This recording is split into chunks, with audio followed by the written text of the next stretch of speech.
The ABC's new chairman keeps saying he wants to crack down on bias at the publicly funded national broadcaster. Great. But the ABC staff keeps defying him.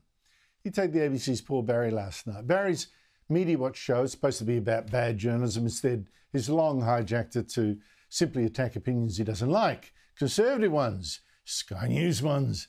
And last night he thought it terrible that Murdoch media journalists were upset that anti-Israel protesters here were waving the flags of a banned terrorist group, Hezbollah. Meanwhile, as all-out war between Israel and Iran edged closer and there was talk of bombing Iranian oil facilities, back home the biggest fuss was about something much more trivial. With a handful of protesters flying Hezbollah flags and carrying pictures of Nasrallah, sparking outrage. Front-page headlines in the News Corp tabloids on Tuesday.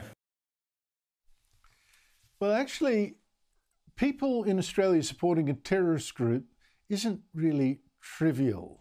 Not to us, not in our context. And supporting Hezbollah and other terrorist groups so brazenly like that, no shame, no fear, that's not a trivial matter at all.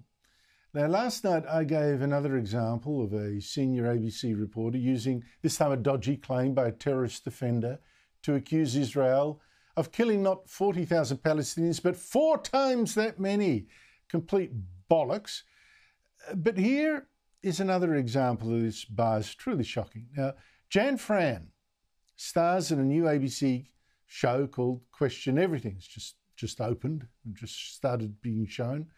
Now, it's true that she's employed through a production company. She's not exactly an ABC star for herself. We'll say the rules don't apply to me. But the ABC has helped give her a public platform. And this is what she says. Yeah, Israel, the country whose soldiers boast and post about committing what really looks like war crimes. Israel, the country that UN investigator Chris Sidoti says has one of the most criminal armies in the world.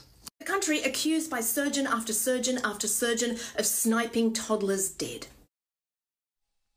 Israel's supposed criminal army is sniping toddlers dead? That strikes me as a lie. The only people I have seen sniping civilians dead and even filming themselves doing it, they were so proud, were Hamas terrorists on October 7. The footage is there for everyone to see.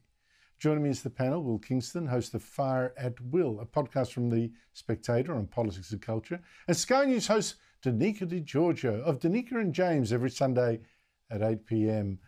Will Kingston, what the war against Israel, I think, has shown is that Australia has a deep cultural corruption now. You see it in our streets, you see it in our ABC, you see it in our universities. It's serious. Well, the cultural corruption isn't limited to Australia, Andrew. It is across the Anglosphere, and we have to ask ourselves why. The reality is the conversation around this conflict now is not really about the conflict. The conflict is just a blank canvas upon which people project their thoughts about all of the cultural trends of our day and age. Identity politics, the oppressor-oppressed paradigm, any number of these different culture wars issues. And you know why that blank canvas is there? It is because, to your point where we started, the media are not doing their job. They've lost the concept of objective reporting. You do not hear that Israel have done more to protect civilians than any military in modern history. You have not heard that Israel have been copying it on 7 fronts from Iran for the last 12 months, which has forced their hand over the last month. Unfortunately, we are having this culture wars debate about a very serious conflict because the media has forgotten how to do objective journalism. And unfortunately, until how they do that again, we're going to keep having all of this nonsense as opposed to hearing about the facts. Danica, I'm not even asking for objectivity, to be honest. I'm asking for simply a deep appreciation of the roots of our culture that have brought us this peace and this wealth and what, until now, some sort of civility in our debates. I mean, this is all what's at stake. You look at the streets, you look at the protesters. They are the threat. They are the threat to it.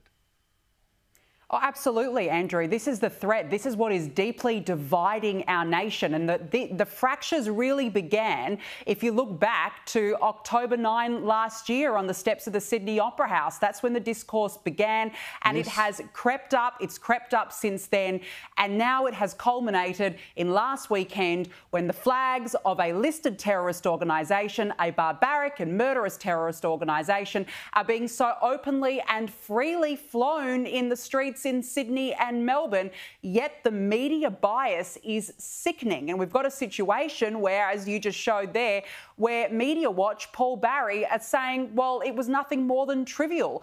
I was offended by that. I'm sure many of our viewers were offended by that. I don't want to see flags of a terrorist organisation being flown in the streets. It's disgusting and it's sickening, but the impartiality has been lost in this complete debate. The focus no longer is on Hamas, on the war that was started by Hamas. It has gone into a completely different discourse, and I do believe the media has a lot to do with it.